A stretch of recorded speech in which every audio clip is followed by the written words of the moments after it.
Wakil Presiden Republik Indonesia memimpin rapat dengan membaca teks. Kok berkenan ya dipimpin oleh orang yang tidak mempunyai kapasitas seperti itu? Dan ini representasi bangsa Indonesia mempunyai wakil presiden yang tidak mempunyai kemampuan, hanya sekedar memimpin rapat. Menurut kalian, salahkah Gibran menggunakan teks? Kita bahas. Wapres Gibran Raka Buming Raka memimpin rapat perdana. Mendalam gaya Gibran memimpin rapat menjadi sorotan publik. Pasalnya publik salah fokus dengan gaya Gibran yang memaparkan materi dalam rapat dengan lancar. Sayangnya publik menyebut kelancaran Gibran memaparkan materi karena sepenuhnya membaca. Halo guys, Anda kembali bersama saya lagi, Bang Bill. Di video kali ini kita akan membahas tentang bagaimana Mas Gibran yang menggunakan teks, tapi ternyata justru dikritik oleh salah seorang aktivis. Kayaknya aktivis PDIP sih. Bang Rudi. Kita dengar dulu ocehannya Bang Rudi. Wakil Presiden Republik Indonesia memimpin rapat dengan membaca teks. Yang dipimpin itu ada jenderal, ada profesor, ada para intelektual dan pejabat-pejabat tinggi. Saya miris saya mendengar bahwa ternyata orang-orang ini kok berkenan ya dipimpin oleh orang yang tidak mempunyai kapasitas seperti itu. Dan ini representasi bangsa Indonesia mempunyai wakil presiden yang tidak mempunyai kemampuan, hanya sekedar memimpin rapat, bukan pidato.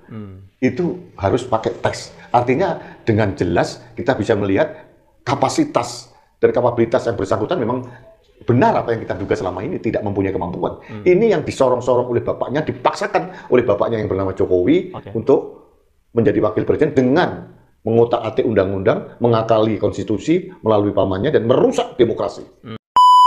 Oke, guys, kenapa hanya persoalan teks atau tidak baca teks seorang Gibran ini kemudian dipersoalkan?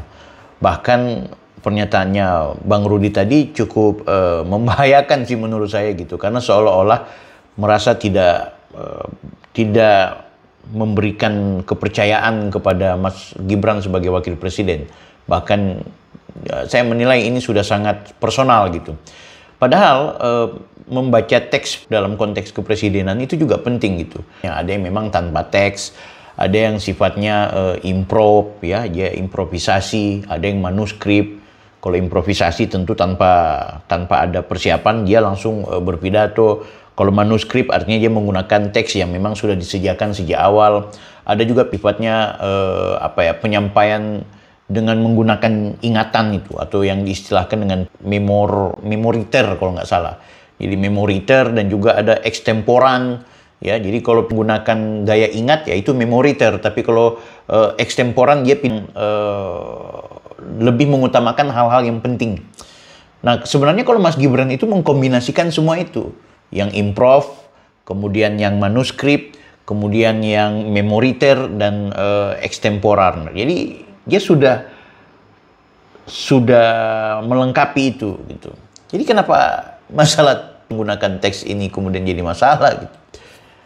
Aku pikir ini penting lah kita untuk mengevaluasi lagi. Nggak perlu lah cuma masalah-masalah seperti itu kemudian kita mempersoalkan kepresidenan, terutama Mas Wakil Presiden kita. Yang utama dari penting dia informatif sifatnya, argumentatif, kemudian dia ada sifatnya juga persuasif, ada juga yang bersifat rekreatif. Itu mesti kita lihat. Nah, semua unsur itu ada di Mas Gibran, misalnya yang informatif, ya kan? Tuh dia jelaskan beberapa item. Yang kedua, Mas Gibran juga kalau argumentatif gitu, dia ada data. Dia nggak cuma sekedar asbun, ya. Dia menyampaikan sesuatu itu berdasarkan data. Dan biasanya apa yang dia sampaikan juga itu bagian dari sistem protokoler yang ada di kepresidenan. Artinya Pak Prabowo pasti mau menyampaikan sesuatu itu disumbangkan lewat teks-teks itu. Perhatian pemerintah dan publik masih fokus di hilir saat atletnya menang. Olahraga belum dilihat sebagai sesuatu yang potensial. Olahraga tidak hanya baik untuk prestasi bangsa dan kualitas SDM, tapi juga bisa menghasilkan nilai ekonomi. 4. Cakupan DBON harus memiliki rencana kerja yang implementatif dan jelas. Olahraga rekreasi atau masyarakat, olahraga pendidikan, olahraga prestasi, industri olahraga atau wisata olahraga. Daerah untuk memetakan potensi dan kekuatan masing-masing. Ini penting untuk pengembangan wisata olahraga. Misalnya Dakar punya rally, Inggris punya bola. Nah, kita punya potensi besar. Lampung, surfing. Sultra, Papua, diving. event lari dengan view indah, Bromo Marathon, Borobudur Run. Perlu perbaikan kurikulum pendidikan olahraga sehingga bisa membentuk pola hidup sehat. Perlu penambahan fakultas olahraga. Ini perlu ada sport science, sport medicine, sport teknologi, dan lain-lain. Pastikan Bapak Ibu DBON juga mengakomodir penyandang disabilitas. Nah, yang ketiga adalah soal persuasi. Sering kok Gibran itu dia memberikan semacam sesuatu yang membuat tidak ada sekatan. Ada unsur mengajak, ada unsur yang ingin meyakinkan kepada pendengarnya atau audiensnya untuk menghormati ide dan juga mengapresiasi gagasan yang dia sampaikan. Nah, yang terakhir adalah rekreatif. Rekreatif ini semacam humor lah, atau ada ketawa ketiwinya, ada sambutan-sambutan yang tidak sekedar formal gitu. Cukup kok, lengkap kok apa yang disampaikan oleh Mas Gibran. Bang Rudi, aku pikir kalau cuma masalah itu ya nggak perlu lah dipersoalkan, ya kan? Kita apresiasi aja, Mas Gibran ini masih anak muda. Kita harus hormati gitu. Jadi jangan hanya karena kebetulan membenci, kalah di pemilu dan pilkada, terus personalnya Mas Gibran dihajar terus.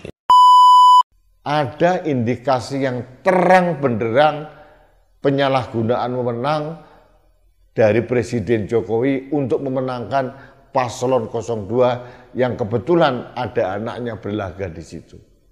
Pak Jokowi diindikasikan menabrak semua aturan, menggunakan semua resources kekuasaan yang dia pegang untuk memenangkan pasangan 02. Ini yang menjadi keprihatinan. Keprihatinan dari seluruh masyarakat kampus, akademisi, guru besar yang dilakukan bulan Februari awal, Januari dan sebagainya diabaikan oleh pemerintah. Bahkan pemerintah menganggap para guru besar yang terhormat, para akademis. Ya, coba move on, sesekali move on, oke?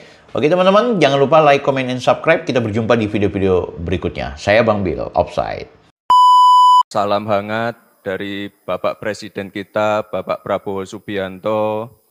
Terima kasih sekali dedikasinya ibu-ibu untuk hadir pada acara. Aduh, salah terus ya. Sahabat ibu-ibu, sahabat Fatayat NU.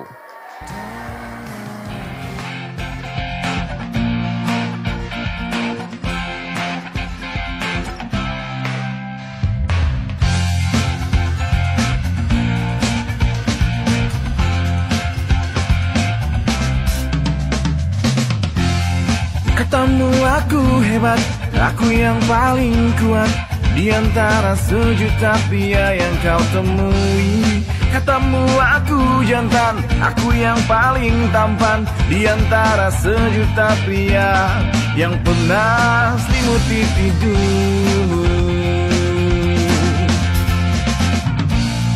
Tapi kini kau pun pergi, tinggalkan diriku sendiri tanpa ada rasa iba di hatimu.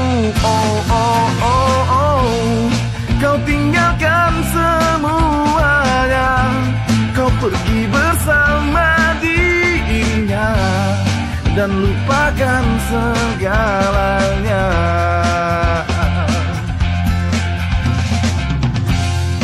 Katamu aku hebat, aku yang paling kuat di antara sejuta pria yang kau temui. Katamu aku jantan, aku yang paling tampan di antara sejuta pria yang pernah selimuti tidurmu. Tapi kini kau pun pergi, tinggalkan diriku sendiri tanpa ada rasa iba di hatimu. Oh oh oh oh, kau lupakan segalanya, kau pergi bersama dirinya dan lupakan semuanya. Oh, oh, oh. Semoga satu saat nanti kau kan rasakan sakit ini di saat cintamu melayang jauh pergi.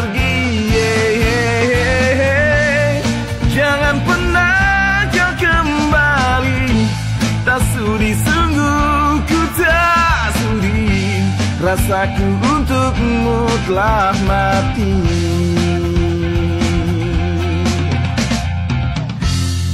Katamu aku hebat, aku yang paling kuat di antara sejuta pria yang pernah selimuti tidurmu.